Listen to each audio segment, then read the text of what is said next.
Hello everyone, welcome back to RVC Telangana వంటలు.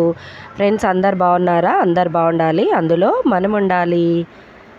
చూడండి, ఈరోజు నేను సాబుదానా కిచిడి అయితే ప్రిపేర్ చేస్తున్నాను. ఒక 1 అవర్ ఇలా నానబెట్టుకోవాలి. ఒక కప్పు సాబుదానాలో ఈక్వల్గా వాటర్ అయితే పోసి నానబెట్టాలి ఫ్రెండ్స్. 1 అవర్ తర్వాత ఇలా అవుతాయి మన సాబుదానా అనేది. ఓకేనా? వీడియో అయితే ఎండింగ్ వరకు చూడండి. తర్వాత ప్యాన్ పెట్టుకొని ఒక పిడికెడు పల్లీలు అయితే వేయించుకోవాలి మనము. చూడండి, వీడియోలో చూపించిన విధంగా మనకు పల్లీలు పగులుతాయి ఫ్రెండ్స్, అప్పుడు వేగినట్టు లెక్క అనమాట. ఓకేనా?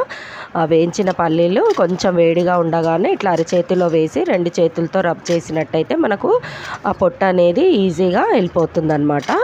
చూడండి, వీడియోలో చూపించినట్టు. తర్వాత అవి మనము మిక్సీ జార్లో వేసేసుకొని బరకగా పౌడర్ అయితే పట్టుకోవాలి. తర్వాత ప్యాన్ పెట్టుకొని జీలకర్ర, ఆవాలు, పొడువుగా కట్ చేసుకున్న ఆనియన్స్, పచ్చిమిర్చి, కరివేపాకు వేసి మన ఉప్మా పోపు లాగానే వేసుకోవాలి ఫ్రెండ్స్. అవి కొంచెము వేగగానే ఒక 1/2 స్పూన్ పసుపు వేసుకోవాలి, ఎందుకంటే వైట్గా బాగుండదు. పసుపు వేయడం వలన కొంచెం లైట్ ఎల్లోయిష్గా వస్తుంది అనమాట. చూడ్డానికి లుక్ కూడా బాగుంటుంది. తర్వాత మనం నానబెట్టుకున్న సాబుదానాన్ని అయితే యాడ్ చేసుకోవాలి. యాడ్ చేసుకొని కొద్దిగా ఒక 2 మినిట్స్ అయితే రోస్ట్ చేసుకోవాలి. ఇలా రోస్ట్ చేయడం వలన సాబుదానా ఇంకా ఉబ్బుతాయి ఫ్రెండ్స్ మంచిగా. తర్వాత రుచికి సరిపడా సాల్ట్ అయితే వేసుకోవాలి మనము.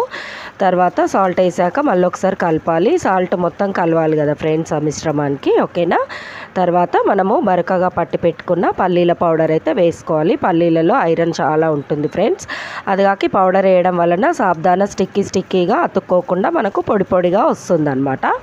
చాలా బాగుంటుంది. ఇది ఉపవాసాలు చేసేటప్పుడు అయితే తీసుకోవాలి ఫ్రెండ్స్. బాయ్.